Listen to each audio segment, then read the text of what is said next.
everybody, and welcome to the broadcast with Amanda, Shandy, and Colleen. My name is Colleen. My name is Amanda. And I'm Shandy.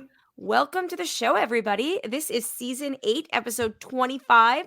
We are more than halfway through with this season, which is crazy. Woo! And then it's episode number 340. Wow. My goodness. Coming up on 350. I know. Yeah. I feel like we just did number 300. Yeah. Oh my God, yeah. It really does. Which I guess we also don't remember did. it. Right.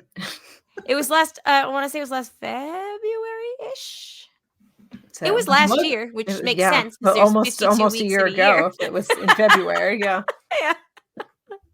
So it was like February or March, if I remember correctly. Wild. Yeah. Anyway.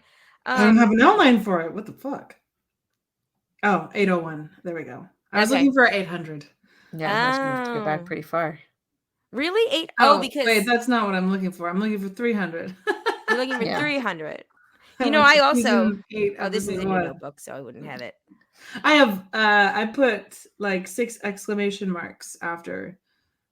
in the episode title, on the outline title. It was February 12th, 2023. Oh, there we go. Oh, goodness. So it was my first episode back from Europe. Ah. Crazy. Cool. There is nothing in the outline except a note to remember to take a group photo. And 2 voicemails from Maggie. Nice. Yeah. Okay, so today we before we start, we had a sad loss in our podcasting community this past weekend. Mary Ellen, the other half of Dennis, unfortunately, she suddenly passed away. It was very shocking and incredibly devastating.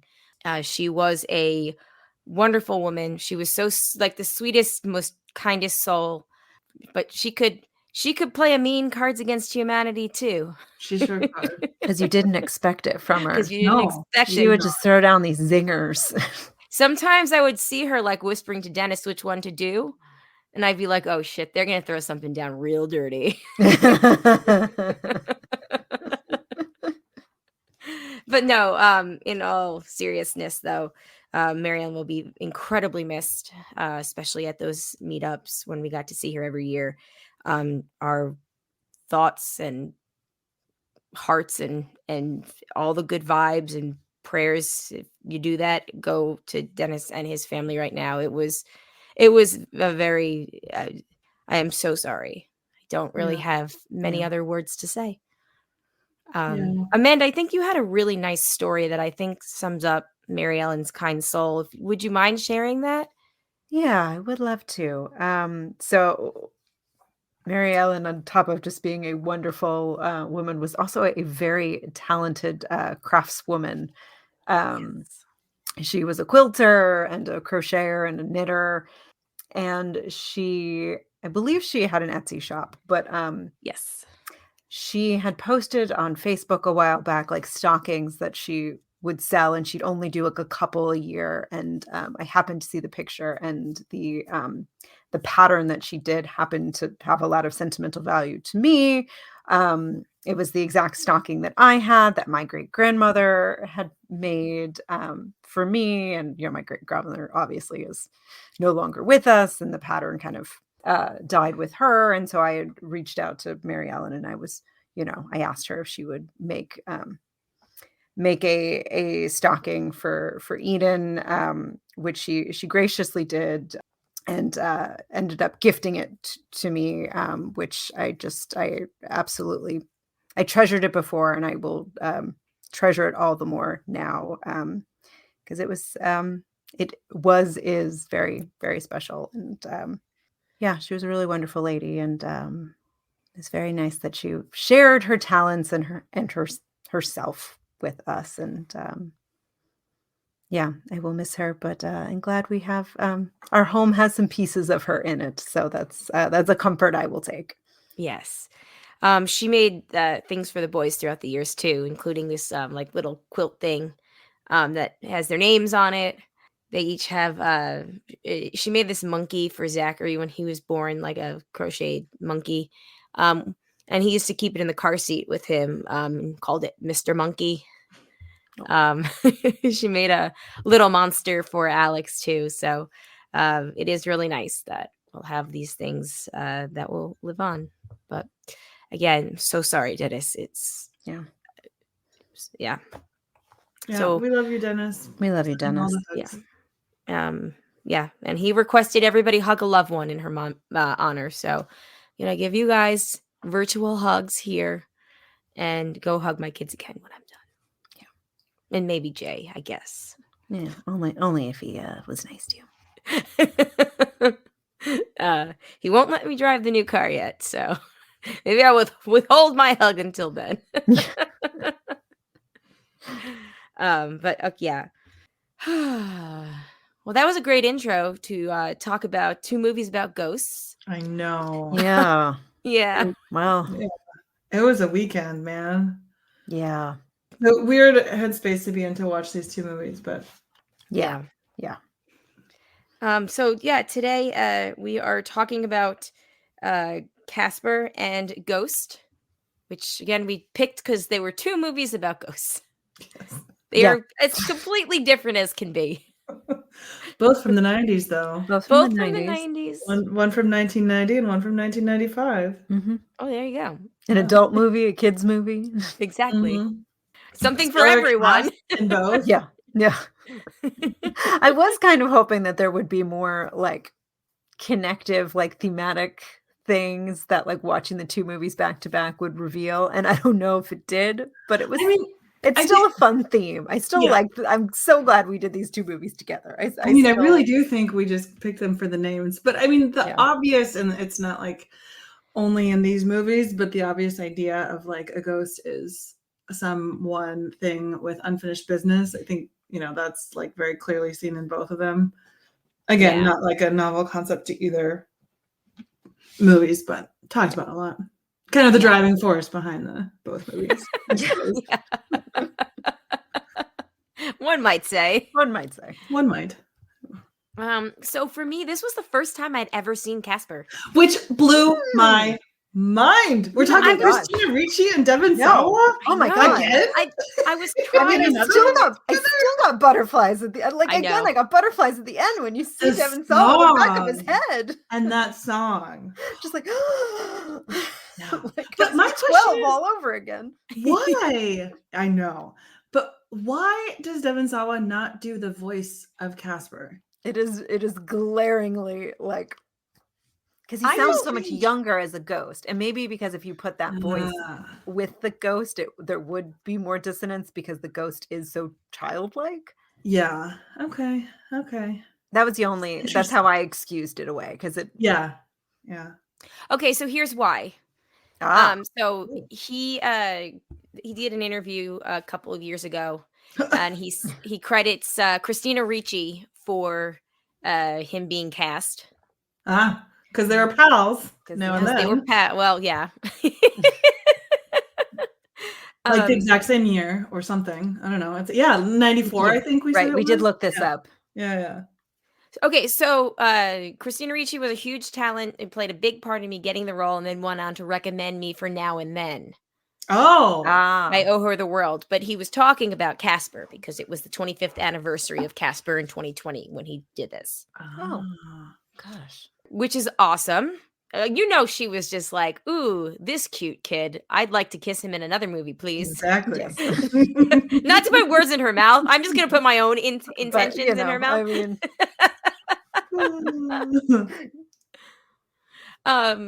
He also said, I was in Casper for 30 seconds. Malachi Pearson did the hard work. When they decided to bring Casper to life, he was too young, so I landed the role. He also said he's very fortunate because he would be lying if he said that didn't start a 30-year job that he loves. Wow. Yeah. Yeah. So there we go. Can I keep you? Still. So then the director, Brad Silberling, responded to him saying that, and he said, let's be honest, my friend, it was the color in Christina's cheeks when I flew you down to meet us at lunch. That's what sealed the deal. I had to say yes after that.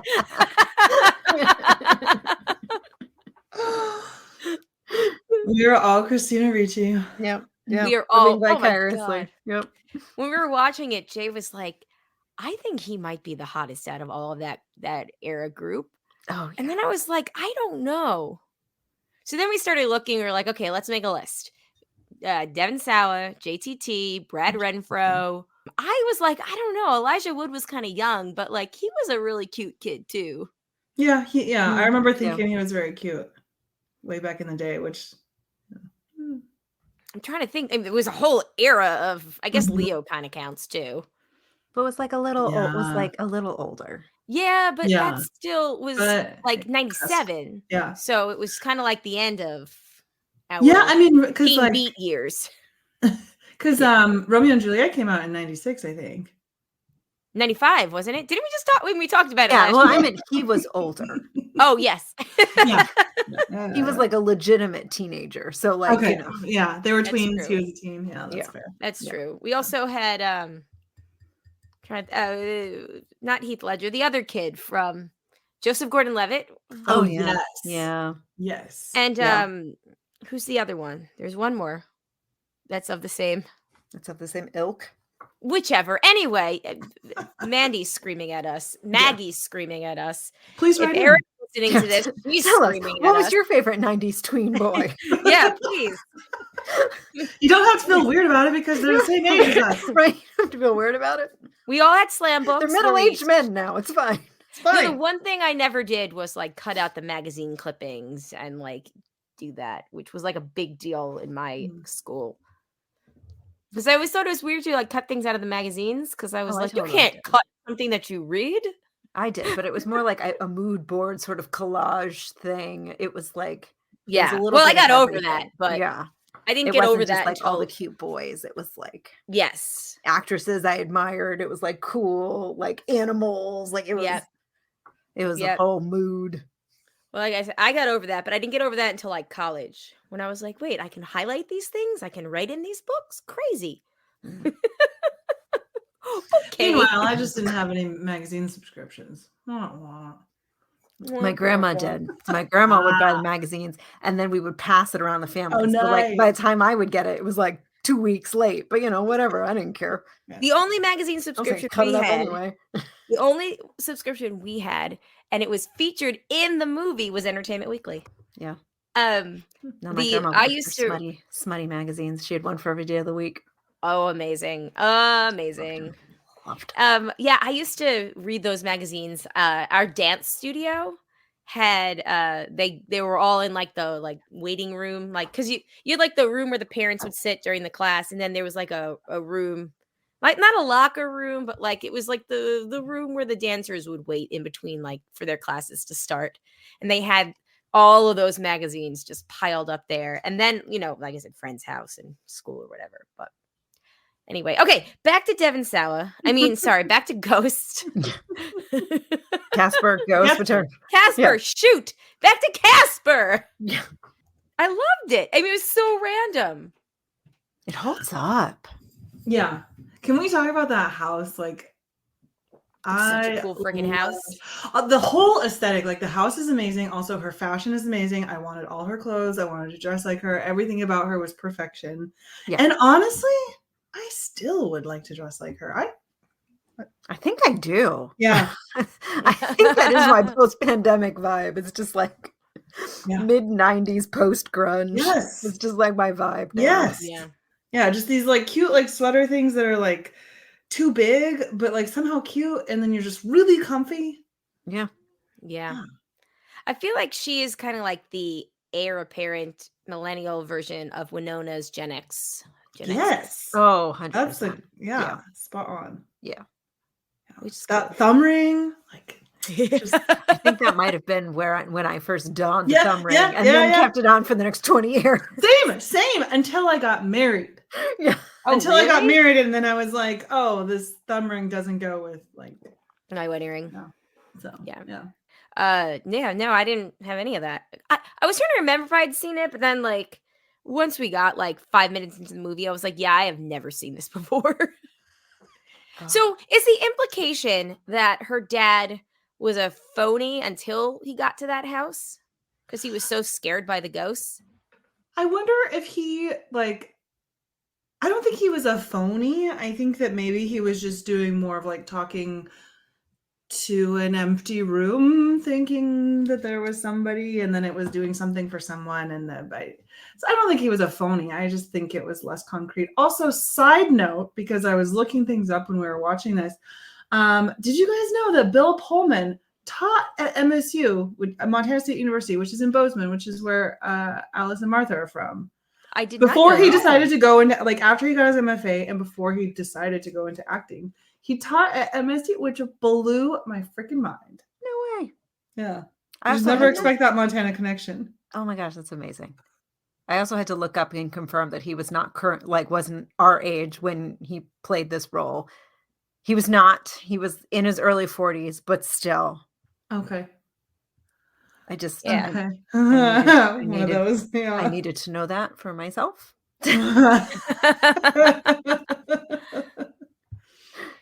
Fair Yeah. enough. So the kid that voiced Casper was actually on Full House. Oh, who was he on? He Full? was the shit. kid that got his head stuck in between the staircase, like the bars. I think Danny was like babysitting him or something, if I remember correctly. I think I missed saw the picture that because I very was looking special up to see episode. This who doesn't he ring any- was. Yes, it doesn't ring any bells. Yeah, Misadventures in Babysitting was the title of it. I just looked it up. But apparently, yeah, he was a guest star on. Oh, yeah. Yeah. Huh. I would never have remembered that, but I love that connection. Yeah, he was Yeah. definitely too young to play. Although I don't know if he did that at the same time, but definitely too young to be kissing Christina Ricci. To be kissing Christina Ricci, yes. Overall, like, I really did really enjoy it. There was a Ghostbuster cameo. Oh my god, yes. Let's talk about all those friggin' cameos. So we had Dan Aykroyd did his donned his Ray Stantz suit and did that cameo. We had Clint Eastwood and Mel Gibson. And Rodney Dangerfield. Those were like the three. It's funny if you look up the cast, because they list those three, but they don't give like a part. And it's just because they don't, just like Malachi, they don't voice or just like Devin, they don't actually voice the ghosts, but that's who they show when they're Right. like human for a second, which Yes. was funny. Yeah, watching that, I was like, was that fucking Clint Eastwood? Like, what? Yes, it was. Well, just a lot of things that like would have gone over my head, like in watching the movie originally, that it's like it walked this great balance of like it's a kid's movie, but like there is enough in it that like an adult, the parent that is going to see the movie with you, can also like enjoy the ride. Yeah. I loved when Bill Pullman's character is talking in the commercial that Casper sees on TV, talking about how he doesn't call them dead, he calls them the living impaired. I was like, that was so like mid-90s that I know. to phrase it like that. And it's like making fun of that without laughing. But Right. also like that was fun. Yeah. Also, when they're driving, so this is one thing that I didn't really understand. They've like he's already decided to go to Maine.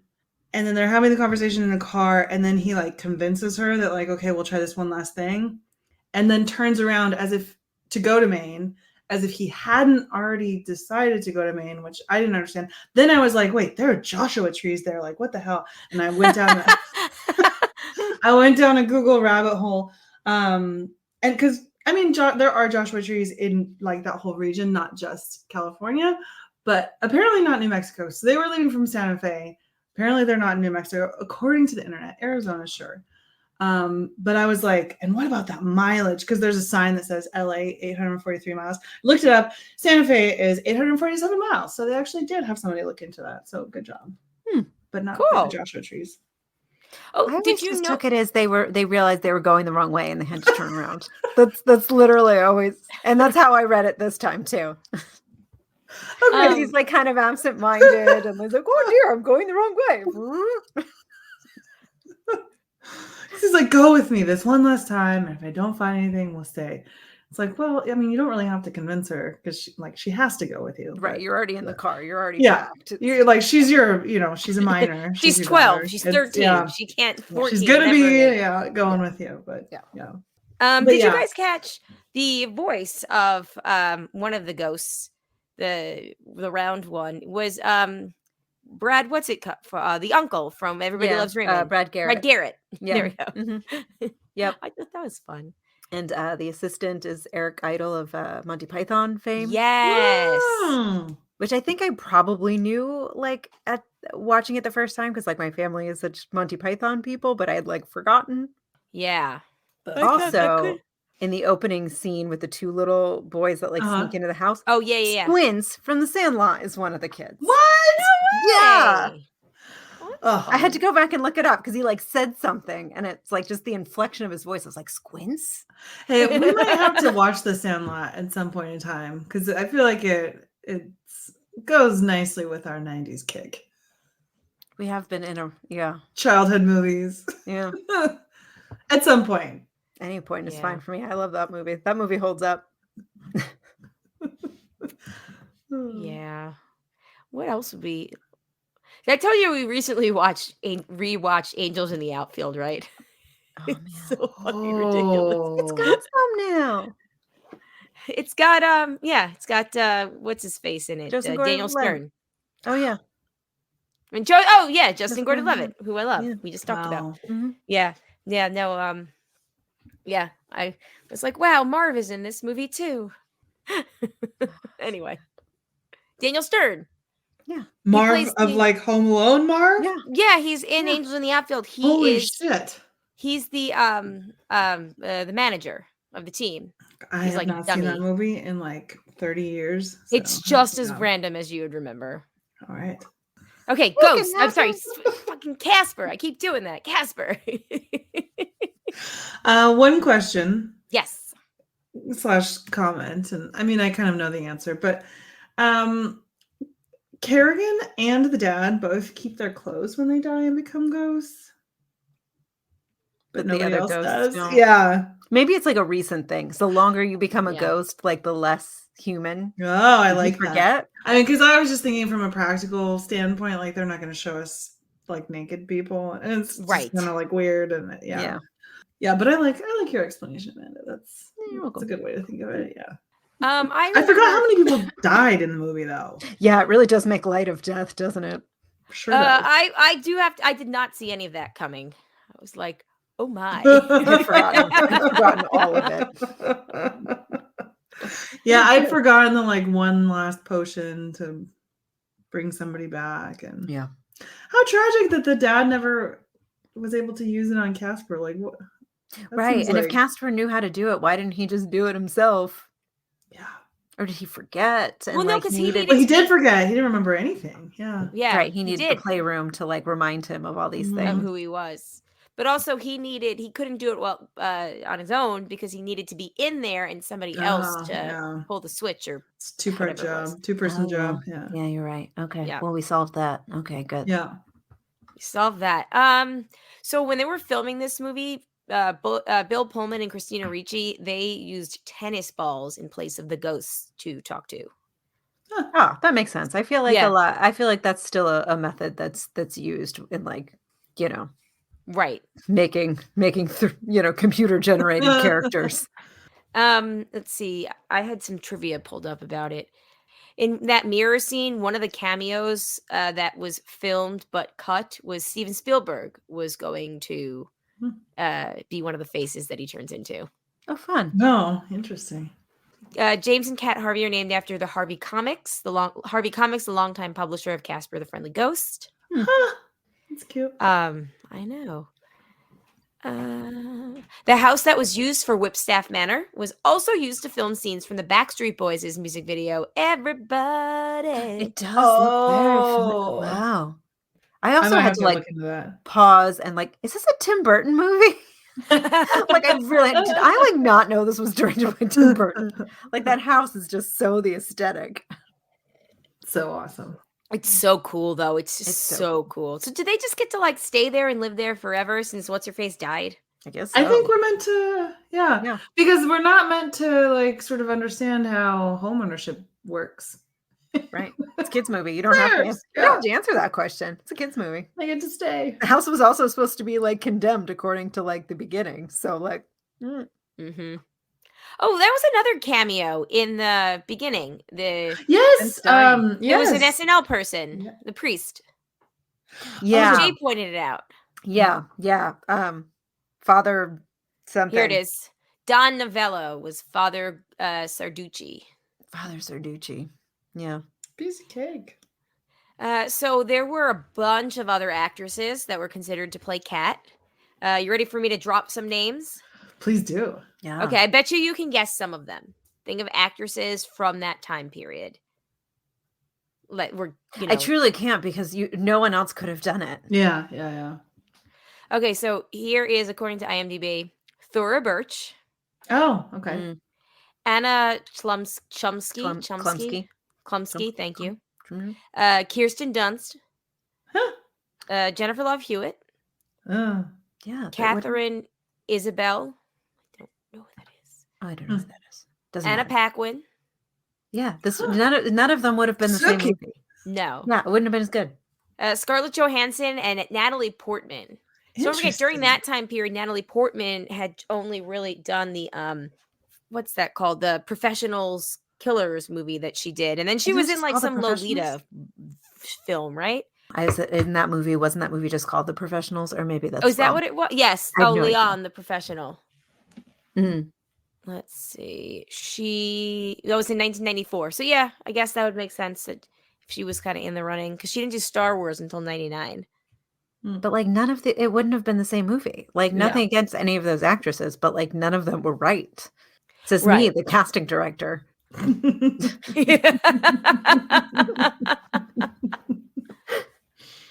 Well, yeah. We can Monday morning quarterback this, but we'd be right because we have eyes and opinions. Yeah. I saw an interview with the vampire. Kirsten Dunst, not the right energy. I know what you did last summer. Jennifer Love Hewitt, not the right energy. Fly Away Home, not the right energy. Okay, and then if you'd like to, in the same spirit, actors that were also considered for the Bill Pullman role. Oh, yes. Steve Guttenberg. No, close though. Rick Moranis. Yep. Steve Martin. Alec Baldwin. Michael Keaton. Okay, that would have been interesting. Martin Short. Did you guys see the rumors? Did we talk about this last week? The rumors that Martin Short and Meryl Streep hooked up or are dating or something? I heard it, I think, on one of the Pods of America things. Oh, okay. And I really want that to be true. Is she not still married? No, she in the fall it was revealed that she and Don Gummer have been separated for 6 years. Oh my goodness. Yeah, I'm really behind on my pop culture. Well, I mean, she didn't tell anybody for 6 years. You know how she had to make the news public? Because she was having an affair with Martin Short? No. Allegedly? I mean, maybe. No, fucking Dumois. I don't know who that is. The Dumois, the Instagram account that does the blind items. It's like all the it thing, Rage. No. I've never heard of this. Nope. Oh, okay. So it's this Instagram account that it's like a tip line and people share like things. And the modern day In Touch Weekly, if you will. It's sort of like a modern day Gossip Girl meets blind items kind of thing. But anyway, for some fucking random reason, they decided to out Meryl Streep for being separated. And her team was pissed because they were like, how the fuck are we on the radar of this account that talks about like Ariana Grande's love life? And right. It's so random. Is nothing not sacred? No. Okay. Martin Short, Chevy Chase, Phil Hartman, Bruce Willis, and John Lovitz, the actor, not the actor, who was also like 10 years old when this movie came out. I mean, none of them are. I mean, Bill Pullman. It's like everybody's dad. Like, come on. Yeah. No, they did good. The casting. Today we celebrate our Independence Day. I mean, come on. Let's see. Dibs. Oh, there's a shitload of people that were considered for dibs. You ready? I'm not going to read all of them, just the more famous ones. Okay. Hugh Laurie. Different movie. Hugh Laurie from the House. Yeah. Yeah. Rowan Atkinson, John Cleese, Bill Murray, Steve Martin, Alan Rickman, Bryan Cranston, Jason Alexander. He could have done a decent gig, I feel like. Yeah, different movie, but it would have been interesting. Yep. Michael Richards, Daniel Stern, speak of the devil, everywhere. Chevy Chase, Gene Wilder, Stephen Fry, Leslie Nielsen, Gregory Peck, Christopher Lloyd, Patrick Stewart, George Carlin, and Phil Collins, and Terry Gilliam. Man, it's seriously like we just need to get a python, like any of them. Just put the offer out. We'll take any of them. Yeah, see who's open. Just see who's available. Yeah, make a phone call. And then finally, casting for Kerrigan, Sigourney Weaver, Debbie Mazur. I feel like Debbie Mazur was the type she was going for, to be honest, because it reminded me a lot of her. Yes. Yeah. Michelle Pfeiffer, Sandra Bullock, Nicole Kidman, Famke Jensen from X-Men. X-Men, yeah. Kelly Preston, Leah Thompson, Stockard Channing, Gina Davis, Tilda Swinton. That would have been Elizabeth. interesting. That would have been so also would have been a very different movie, but I think I would have liked it. If they had told me they were looking at Tilda Swinton as an alternative to play Casper, I would have been like, that fits. Sure. Heather Locklear, Jamie Lee Curtis, Fran Drescher, Renee Russo, Terry Hatcher. Very wide nets for these characters. It goes on and on. Like fucking Robin Wright is on here, Kathleen Turner, Jennifer Jason Leigh, Carrie Fisher, Kathy Najimy, Miranda Richardson. Yeah, this list goes on and on and on. So good times. So they clearly were going to rewrite the character based on whatever actress they could get to play her. Yes. It also says that Anthony Hopkins was offered the role of Dr. Harvey. And though he was interested in working on the film, he could not accept the offer because his schedule coincided with the film Nixon, which is interesting because you'd be like, Tony Hopkins, a serious drama movie, or Casper. Right. You want to come do this kids movie? This teeny bumper film? It's got Devin Sawa. Devin Sawa's in it. Great, sold. You'll get to work with a python. We're not sure which one, but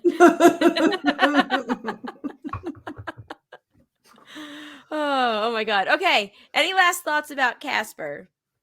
It was great. The music was great. Everything was great. Oh yeah, the music's so good. I was like, it really like it moves. Like it reminded me how really the 90s kept their movies like short and tight. Like they told their story, they got you in, they got you out. Yeah, like very short and tight. Like the actual timeline of what's happening in this movie is like girl moves to new town, has first day of school without her dad like registering her for it. Second day of school, hosts a party at her house. Third day of school, done. Yep. Yep. It's like, but that's also the joy of like a kids movie. You don't have to like answer certain like logical questions. You just we're suspending our disbelief already. Exactly. So you don't even have an answer for that. Just keep telling the story. Just keep going. Make movies like that again. I know they really should. Oh shit. Okay, there was one more thing that I forgot that I flagged. Eric Idle hasn't spoken much of the film, but was apparently so disinterested in it to this day that he doesn't even remember shooting it. That's a bummer. He's so good in it too. It's so random. Okay, yeah. Yeah, and you know what? We're the target audience, so we don't care. He cashed a paycheck, whatever. Mm-hmm. Okay, yes. Moving on to Ghost. Love this movie. That's all I've got. No. You guys are supposed to say Ditto. Oh, I'm sorry. I realized that like I had never really seen it all the way through. That is crazy. That like I know because it used to like air on TV. You know, it'd be like the Sunday night movie or whatever. Yeah. It's like to the point where like I could remember like, oh yeah, I think they would like go to a commercial break there. But like what my adolescent brain remembered as being the plot is like not the plot at all. What did you remember being the plot? What did you Like think it was? I thought like that like Demi Moore's character like recognizes like Patrick Swayze the ghost, like oh I could like feel like he's still here, like the scene where he writes on the fogs of the mirror and writes on it. I thought he wrote Ditto, and like that's how she knew that it was him, the ghost. Like I remembered like I made up a different movie. I thought that the iconic spinning wheel, yeah. like he was already a ghost at that point. You know, I think I did too, actually. I remembered the plot of the movie, but there are a couple things that, yeah, I'm kind of there with you. Yeah. It just my imagination made it a very different movie than what it actually was. I mean, I like what it actually is, but yeah, I was very surprised. I will say that spinning wheel scene. It's so hot still. Well, and like, okay, so back in the day, like it's always been very clear that it's like a very sexy scene. But watching it now as an adult, it was like they are jacking off a penis shaped plaything, like very clearly. And it's within the first Holy like shit. 10 minutes of the movie. Like they get right to the sexy time. They do, and then it like kerplats at the same time. Yeah. We are not messing around, people. It is 1990. Yeah. Pottery splooge, We baby. are pushing the envelope here.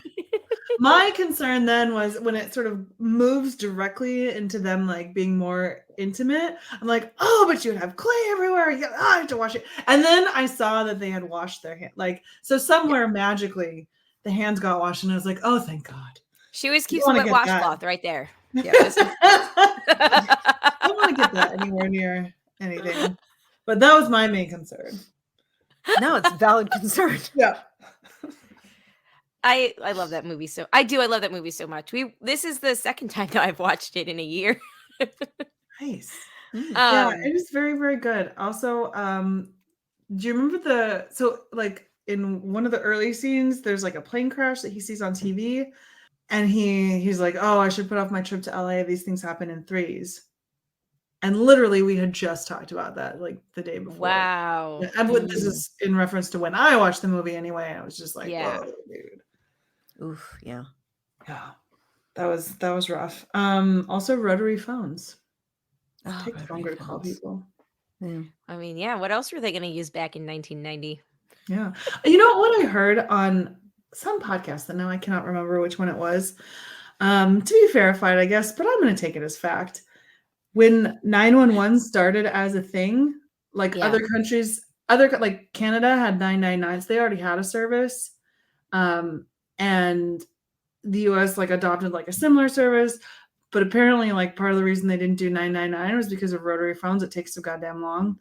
To make it faster is like, okay, so you do the first 9, so you know you're like really like on this, and then 11 because it's the closest one to. That's really smart. Yeah. Look at us taking something Canadian and making it just a little bit better. Now it's probably good with touch phones because it's probably easier to butt dial 999 than 911. Yeah, which certainly either. Good times. Okay. His death is so Batman. That's all I could keep thinking is like, like Bruce Wayne's parents like get killed in the same manner.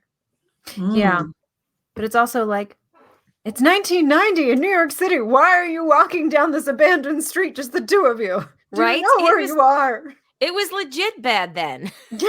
Right. Tribeca was not wealthy yet. You're the first yuppies to get there. You're gentrifying You're not safe right now. Did you notice how many films were scenes were filmed in Astoria with the above ground subway near where you used to live? Was it Astoria? It looked like Astoria.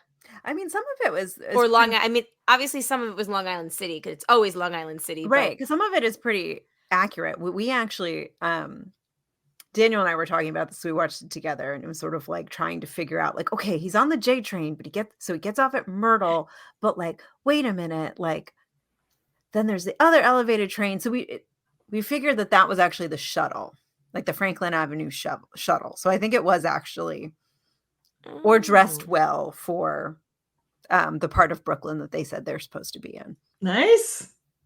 Look at that. Look at them doing their research. I like that. Interesting. But like some subway lines, like the 42nd Street, like when he's learning how to move stuff with like the scary homeless subway ghost, trying to figure out what subway stop that was I could not figure it out, because we're like, okay, like it's an express track, like it's a below second level track, but like it was on a local lot, like it couldn't actually be the 42nd Street. It was very confusing. I couldn't figure out where it actually was. Well, he did hop around a lot to get there. It also could be, I have heard a lot of times, and I don't know if this was the case in the 90s, but like a lot of times films will shoot in the Philadelphia subway system for New York, because it is not used as intensely as the New York City subway system. So it's easier to shoot there. Okay. That makes sense too. Yeah. Well, next time I watch, I'll see. I bet you we could just Google it right now. Probably could. I'm sure this information is out there. I tried to open IMDb before for our conversation. It almost killed my computer. So no worries. Did you guys notice that the detective was the stapler guy from the Office Space? The red stapler guy. The detective that took I did not notice that. That was the guy that was like my stapler. Yeah. I registered him from Barry. He plays Bill Hader's like handler in Barry. Okay. Yeah, I've not seen Barry in a long time. Yeah. It got too dark. I had to stop. That's what I understand. But I heard it also like is really good too. But anyway. That's not what we're talking about. Did Carl remind you guys of like Tom Holland, but like 1980s Tom Holland? Because he looks so much like him to me. Yeah. That's all I kept seeing. I was like, let's talk about Whoopi. It's so funny when she asks, like, one of her first questions to him is, "Are you white?" And it very much was like entitled white guy. Yeah. Goes and harasses black woman to do his bidding. No, to be fair to Patrick Swayze, literally no one else could hear him, so I get that. There were some caveats here, but like there were some like very much a product of its time. Like all the wealthy people were white people, and all the not wealthy people in the movie were black or brown. Like it did have like And let's be honest here, Willie Lopez is a racist fucking name, right? So shit, what was I gonna say? Whoopi. She's so fantastic. Did you know that Oprah and Tina Turner, Jay told me this last night, Oprah and Tina Turner auditioned for Oda Mae Brown, but Patrick Swayze is the one that really advocated for Whoopi to get the part. And then she won an Oscar. Like no one else could have done that. No, she was awesome. Also, that's hilarious because when they go into the bank, Patrick Swayze and Whoopi Goldberg, and they're like doing the whole like, how would you like $4 million? 10s and 20s. Right. No, but Patrick Swayze, when like at the very beginning, when he's like, okay, so you're gonna go up to him and you're gonna like ask him how his kids or whatever it is that he says, and she's like, what if he doesn't recognize me? And he's like, he was so drunk at that party, he could have had a conversation with Tina Turner and not remembered it or something like that. So Tina Turner gets name dropped in that. Yeah. That's awesome. I totally missed that. Okay, so I was going to say this to the end, but I don't want to forget it. When he wrote boo on the mirror to scare him, I was like, is he going to write boobs?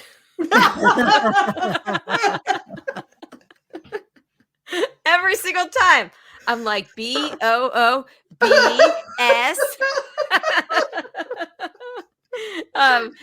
But that would be like the Scary Movie version, right? Like if they no, for sure. It probably wasn't a scary movie. It probably. But you know what? I'm okay with 15. Not watching another one to find out.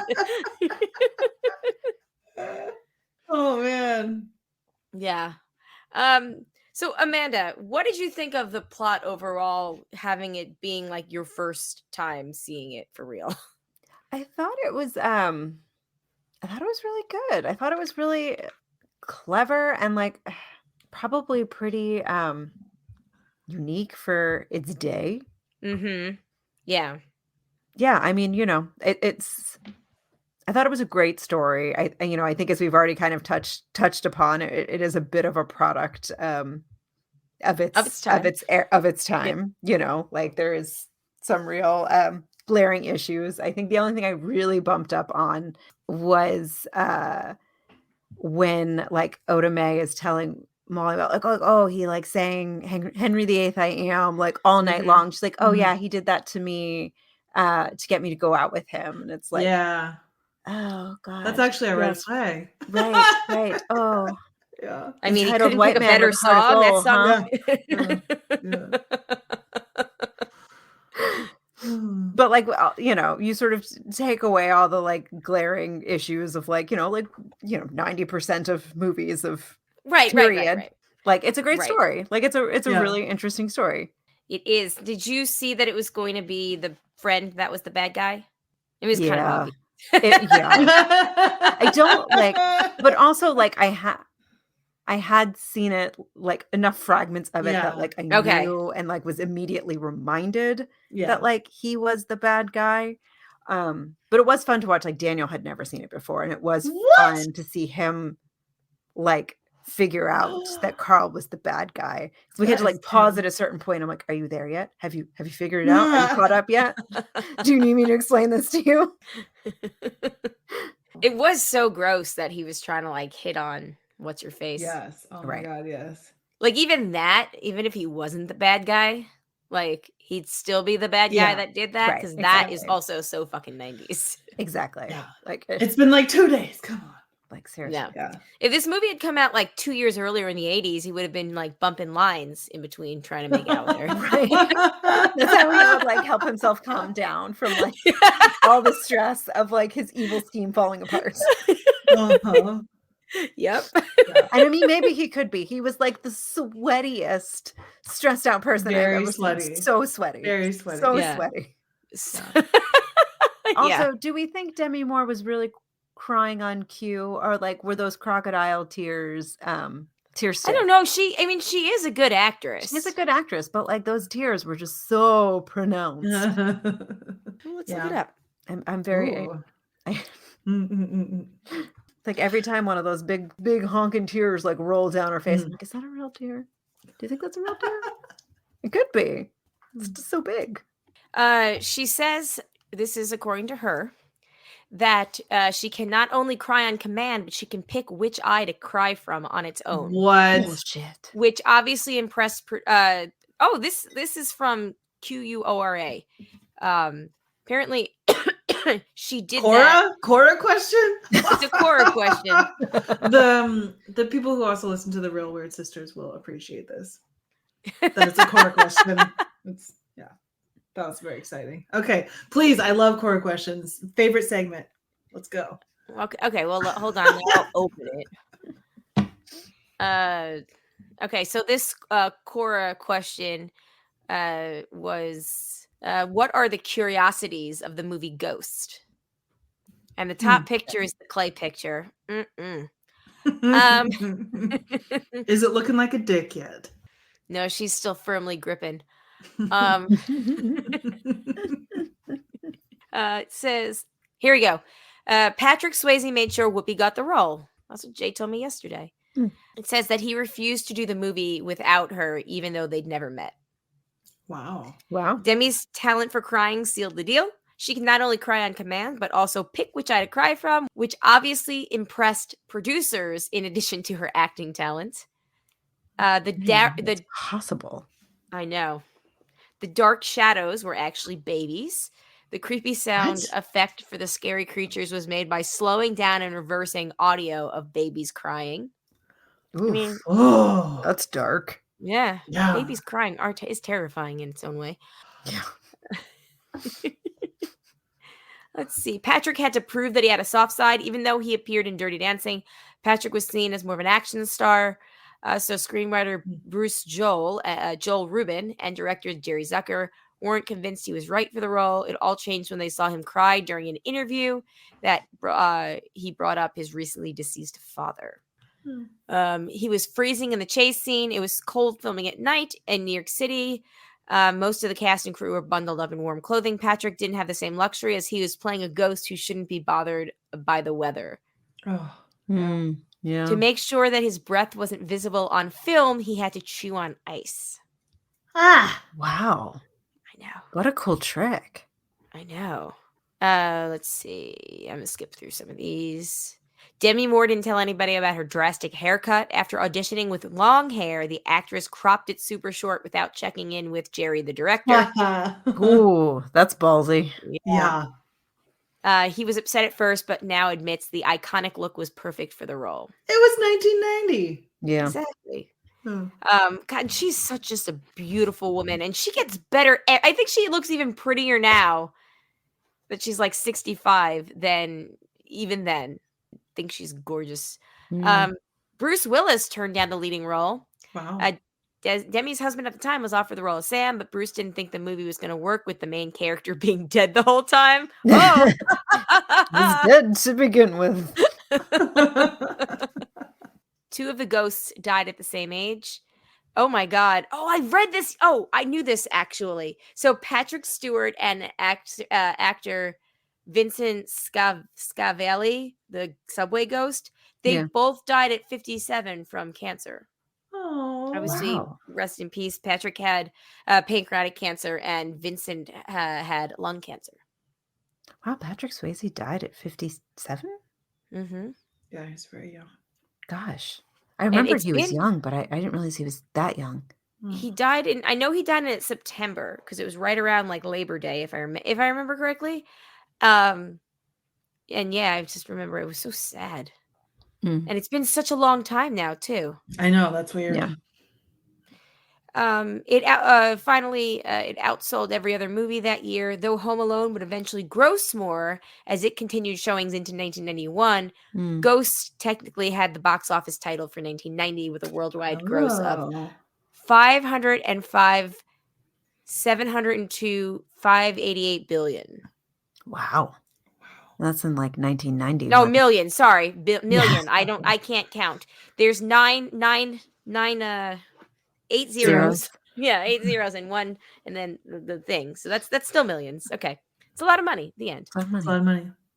Oh shit! There was another Casper trivia that I forgot about. There's a tribute to Home Alone in Casper. One of the ghosts goes like this, and it's supposed to be a nod to. Oh, yeah. I missed that. Okay, so that was some of the quarrors. There's a bunch of other questions. And Ghost, how did the subway ghost die? No, he says that he was pushed. Yeah, I think he jumped. Yes, because it says it wasn't until. So here's the question: he comes across as relatively normal, even teaching him how to move objects. It was only until the "How did you die?" question that he instantly became unstable. That's my interpretation. As a ghost, he was free of mental illness, but when reminded of his death, likely suicide, and how he was a human, he reverted into his psychotic state. I believe as a human, he was possibly schizophrenic. Watch the scene, you might catch what I mean. Oh yeah, I mean, he just yeah. And then that's it for ghost questions. There was only 2. Sorry, Shandy. No, that's fine. I will say that I love the song Unchained Melody, and I'll always love it. I don't know if I've mentioned, I feel like I mentioned this on the podcast like 5 times, so I'm sorry if I'm repeating myself, but fun trivia fact, I sang that in the 7th grade talent show. In the talent show, in the middle school talent show in 7th grade. There we go.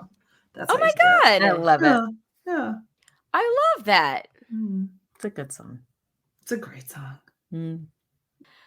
Real quick, I guess just IMDb trivia before we move on. Patrick Swayze said the pottery scene was the sexiest thing he's ever done on film. Yeah. Ooh. The pot wasn't supposed to fall apart, but it did, and Patrick Swayze and Demi Moore just kept going. Nice. Keep it. They sure did. If we were going to recast this movie, to be remade in 2024, who do you think would play Otome, Patrick and Demi Moore's characters? I'm blanking. Oh dear. That's hard. Right? Mm. I don't know. Yeah, I'm gonna leave this to the casting director. Right. Oh God. What is the actress? After Party, the detective. Gosh, what is that? Oh, Tiffany Haddish. Tiffany Haddish. I feel like she'd be a fun Otome. Well, yeah. If anybody has any suggestions, let us know, because I think that would be fun to cast it. Because they're gonna do it. I mean, it's only a matter of time. They're literally. Oh my God, you're probably. I mean, I don't think they would have to completely change the premise. I feel like that type of New York doesn't exist anymore. And those computers, Holy those apartments don't exist anymore. The movie would have to take place someplace else. I feel like it'd be a very different movie. Yeah. Any other fun things? Oh, yeah, this was the most rented video cassette of 1991. Makes sense. I buy it. Yeah, I don't think there's anything else. There's so much. Okay, so Patrick Swayze died September 15th, 2009. Wow. Gosh, that long ago. Wow. Whoopi Goldberg, this movie made Whoopi Goldberg become the first actress to win Best Supporting Actress at the Academy Awards, BAFTA Awards, and Golden Globe Awards. Wow. Nice. Yeah. I mean, it was a great performance. Like, it's you in danger, girl. Yeah. So good. I want you to say this word for word. I'm going to do it my own way. Bruce Joel Rubin believes that two things date the film: the computer monitors and Arsenio Hall. Oh my God. I'm also going to say the giant loft apartment with. Oh my God, we talked about that too when we were watching. Like, God damn, the amount of money that would be nowadays. Yeah. Real life Demi Moore could live there, and that's it. Right. Basically. I mean, that was like at the beginning of Tribeca becoming what it is now. It was just like artist lofts, and then like rich yuppies moved in, and boop, there goes the neighborhood. Yep. Rich yuppies and their, Potter girlfriends. Right. Yeah. The character of Carl Brunner was named after a grade school teacher that Bruce Joel Rubin didn't like. Nice. The ultimate revenge. Right. Truly. All right, that's what I've got. Then I guess we're gonna finish it with this. The sensual pottery scene, because I just keep coming back to it, was originally scripted to be followed by a sex scene on the floor. They quickly realized the pottery shenanigans were all they needed. We decided to cut it after I interviewed about 12 body doubles for Demi, says Zucker. Jerry Zucker, director. But yeah, I'm glad we watched this. You guys glad? Yeah, I am. Yeah, I am. Awesome. It's a good pairing. Good times. Good times. Good movies. Good movies. All right, we'll have to think about what we're going to do next month. Yeah. Send us in your suggestions, folks. Send us in your suggestions, and it doesn't have to be. We're just gonna keep doing '90s movies. Yeah, and I'm okay with that. Yeah. All right, let's take a quick break. We'll come back. We've got a little bit of feedback, and then we'll call it a night. All right, we are back. Ready to get into some feedback. Getting into some facey back to start. Jessica says, Ghost. So here's her feedback. Ghost, those hell demons scared me as a child more than the Catholic guilt. Colleen knows what I mean. They were terrifying. That you like, they just come out of nowhere. Yeah, I had a very clear memory of that. That's the why plot, not so much, but I remember the little. I didn't watch it before bed because I had this memory in my head of it being scary. Well, that part was. Yeah, it's very unsettling. Yeah. Jessica continues, I was nervous to go near shadows for a while after I first saw the movie. What were my parents thinking letting me watch that as a kid? It was the 90s. Yeah. Totally different time. Other than that, Patrick Swayze swoon. Between Ghost and Dirty Dancing, what teen girl of the 80s and 90s didn't have a crush on him? Such a Yeah. wonderful talent gone too soon. Yeah. Whoopi was excellent in this movie. She had some great Yes. one-liners. Yes. She Mhm. does. I love the scene when she's giving the check to the nuns. Oh, that's right. Amazing. I love how he's like, this is the only way that they won't be able to trace it back to you. Right. And then 2 seconds later, they're coming after her. Right. Well, that's because Just Demi Moore's kidding. character let it slide who she was. Oh, right. True. Demi was good in the movie, but I always disliked her haircut. Interesting. Even a bald Demi was a better look than that bowl cut. Sorry to go on about this, but it's been bothering me for over 30 years. And then as far as Casper goes, she says, great movie, a lot of great cameos. Devin Sawa's so cute. Yes. So cute. And I want to live in that house, minus all the ghosts. Yes. I'd take the ghosts. I take the ghosts too, because they became pretty chummy by the end. Like, they're a good time. Yeah. We also got an email from Matt and a voicemail from my friend Brian, actually my best friend from high school. Oh, that Brian. Hooray. Well, it's funny because I saw I had a missed call from him, and then I kind of forgot to call. Like, I forgot. I was like, okay, well, I'll just call him back later. And then like I said, totally forgot. And then when I saw that he had called here, I was like, oh, thank God. I wasn't supposed to answer that phone call. Well, and then I saw it and I was like, Brian. And then so I was expecting it to either be DP or Brain. And then I listened to it and I was like, this is not either of their voices. Another Brian? Who? Well, okay. Well, we've plugged this so much. Let's hear what Brian has to say. Hi, Carl. It's Brian, and hi, Amanda and Shandy. We've never met, but I'm a big fan of Ghost. Well, first of all, Casper was the event movie for my 11th birthday, the newly opened Movieland Cinemas in Quorum, New York.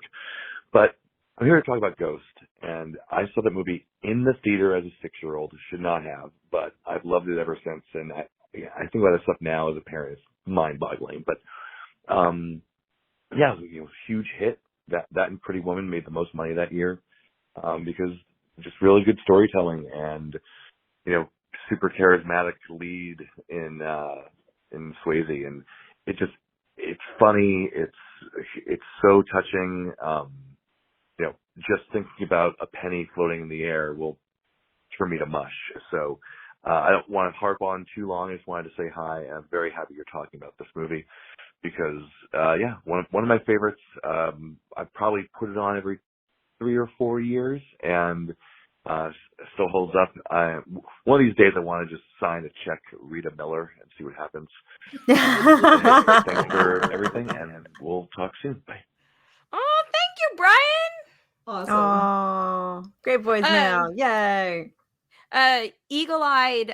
Eagle-eared listeners will remember Brian from his brief tenure when they were doing the rotating Married Man co-host before it became the Ramblecast episode. Oh. Mm-hmm. I think he did a total of 4 when they were doing that. I think maybe. Nice. Yeah. Movieland Cinemas. Okay, so that theater that he references, we had 2 theaters that we would go to when I was growing up because they were like the ones close in town, and one was a United Artists, and then there was Cora Movieland. And Movieland, I still don't think they have stadium seating. It was kind of like it wasn't like your second run theater where you had like $3 movies or whatever, like the place by Maris. It wasn't like that. It was not run by a big company like United Artists was or Regal or whatever. And a smaller independent theater. Yes, but it still had, I think it still had 7 or 8 screens. Wow. Or that's maybe impressive. less. I'm counting them. There were 1, 2. I guess I saw so many movies there growing up. 1, 2, We saw actually that was the theater where Brian rented out an entire theater so we could watch Lord of the Rings: The Two Towers. Anybody Oh. from our high school class Wow. that wanted to come, we all gathered there when it came out. Good times. Nice. Yeah. Nice. Also, yeah, 6 years old. That's nuts. Like Jessica was saying, Jessica had That's to have very been young. Yeah. It's too had young. to- Jessica had to have been 10. So yeah, that's still too young. Yeah. Times. Anyway, thanks, Bri. And perhaps someday we'll meet. And perhaps. Yes. And then we have a email from Matt with some feedback. Okay, so Matt writes in Ghost Thoughts. Hey, broads. So I didn't rewatch Casper. After the now and then disagreement, I figure it was probably best not to watch a nostalgic movie starring Christina Ricci that doesn't have the word Adams in it. Also, it wasn't streaming for free anywhere. Fair enough. Now let's get crazy for Swayze with Ghost. Confession time. I've never seen this. What? Really? Wow. I cannot believe that I am, of the two of you, Daniel and Matt, I'm the only one that had seen both fully and all the way through. This is like a first that will never happen again. So, Hey, never say never. It's that, yeah. That's a classic, Matt. Like I would have thought that you. Oh, wow. Well, Okay, now you well, can let's hear check what it he off had to your- say. Yeah. Yeah. So Matt goes on. Confession time. Oh, we already did that. We confessed. We confessed our sins. Let's move on. Okay, Matt continues. Sure, I was very familiar with the countless parodies of the pottery scene, but never felt the need to sit and watch it top to bottom. Overall, I liked it and can see why it was a hit. It's so weird that this film is directed by Jerry Zucker, 1/3 of Zucker Abrams Zucker, the creative team behind Airplane and the Naked Gun franchise.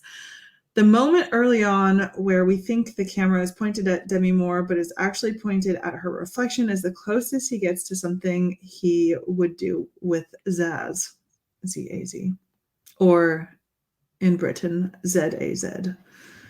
This is the movie that gave Whoopi Goldberg the O in her EGOT. EGOT. The Mhm. She O got the in- Oscar for it. Ah. You know what the EGOTs are? An EGOT is? It's when you win an Emmy, Grammy, Oscar, and Tony Award. Ah, okay. You're like the So, most you know, you're well-rounded real- award winner. Yes. Right. You've won all the major awards. But when the phrasing takes the mind elsewhere. This is when she got the O in her EGOT, and it is a role that plays to her strengths, but is an example of the magical Black person trope. Oh, that's true. Yeah. She doesn't even get to keep any of the money that she risked her life to get. Yeah, that's fair. Yeah, It's valid. blood money, yeah, but it's your blood, Swayze. Check your white ghost privilege. That aside, this She is would another. have gotten away with it if fucking Demi Moore wasn't like, hey, Wasn't for those girl, meddling kids. was Yeah. it Oda Mae Brown? And like, I'm sorry, but like confidentiality, you can't just be giving away the names of clients. Like, oh no, that was blah blah blah. it was a. Oh, she was doing this here. She was closing an account. Like, what? No. Okay. That aside, this is another example of why Swayze is still a beloved actor. Fuck you, pancreatic cancer. He is just so Fuck sincere you, and cancer sells in it. general. Yeah, just in general. Indeed. You can really see his anguish at not being able to interact with his girlfriend and his regrets over not being a better partner when he was alive. As for the pottery scene, I feel like it really needs the moment later on when the song plays again for it to click. Maybe it's tough to view that moment with fresh eyes after seeing 1,000 parodies for the past 30 years. The song choice is perfect, though. Yes, it is perfect. And let me tell you, if you saw the scene first before you saw the subsequent parodies, Yeah. yeah, it's a different experience. I wish they committed and kept that dance near the end kept that dance near The the Whoopi end Goldberg to scene, Whoopi yeah. Goldberg. That dance near the end to Whoopi Goldberg in the scene. The dance So was I near think- to Whoopi Goldberg. So no, when he jumps into Whoopi's body and they start dancing and it turns into, you see him dancing with her. I Gotcha. think what he's saying is, I wish they had kept it as Whoopi dancing with her, but I feel like that would have led to too much, like take you too out of place for what it was. Right, because it's doing it this way invites you into what the characters Is are experiencing, not what it puts us like at the back of the audience, as opposed to putting us right into the center of the action, like through the point of view of the characters themselves. I think because like Demi Moore's eyes are closed the whole time. Like she's really just feeling it. Yeah. Yeah. Thank you for helping me with that sentence. While it's nice to see the couple together in a fantasy one last time, keeping it to Whoopi would have reinforced that heartbreak and loss. I guess it doesn't hinder it too much since that finale really tugs on the heartstrings. While I can't quite say ditto to this movie, it is still a very entertaining film elevated by Swayze's heartfelt performance. Some quick thoughts. I'm happy Whoopi Goldberg is an EGOT recipient. She got her O. If I picked the winner of that year's... gets the O. If I picked the winner of that year's nominees, I'd have to go with Lorraine Bracco in Goodfellas, and that's not just because I started a Sopranos rewatch. The Hey, It's That Guy report. I knew Vincent Schiavelli, Subway Ghost, was in this, but I was not expecting to see Stephen Root as the police sergeant. That's the stapler guy. Young. When it came out, he was younger than we are now. Ooh. I mean, again, he looks pretty young. Yeah. Again, fuck you, pancreatic cancer, Matt. Thank you, Matt. Yeah, thanks. I appreciate that you didn't shit on either of the movies. Yeah. We almost kind of agreed this time. There's a lot of commonality, shared space in our critiques. Yes. And Casper's great. It is. Can I keep you? Can I keep you? Yeah. I told you I was a good dancer. No. Yes. Yes, you can. Oh. Okay. Well, anyway.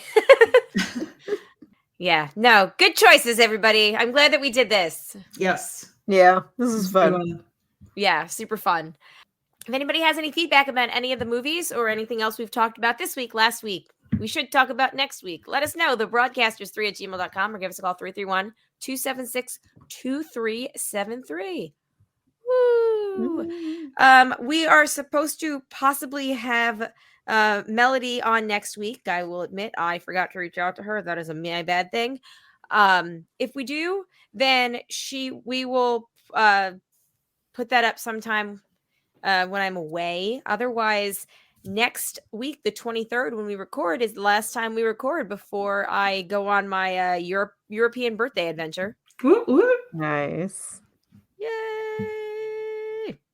Yeah, and then we'll be back on the 6th, as long as I'm back, and I haven't decided to stay in Italy forever. Wish you could. I mean, yeah, seriously. But anyway, yeah, so give us all the special feedback. Yay! Hey, before we go, one thing I have been watching is that new Traitors season 2. Jamie told me to watch it, and it's fantastically fun. It's a reality TV show based on Danish one or some shit, UK, I don't know, something. It's not US original is what I'm trying to say. And Alan Cumming hosts it, and it's reality TV stars are in a house, like a mansion in Scotland for a week. Mm-hmm. And so this is season 2. Last season 1, Surrey Fields won that season last year. Yes, she did. And then I know, right? And then Survivor person. Yeah, she is probably the most beloved Survivor player because she's like the best player to play the game to never win, and that is not a Boston Rob thing. That is a Surrey Fields thing. Okay, I believe you. So this season, there's a ton of reality stars. The Survivor people playing are Parvati and Sandra. So that's fun. And then there's a bunch of Big Brother people and Real Housewives. Peppermint from RuPaul's Drag Race is in it. Maxim from Dancing with the Stars, who is a very chill person in real life, to be honest.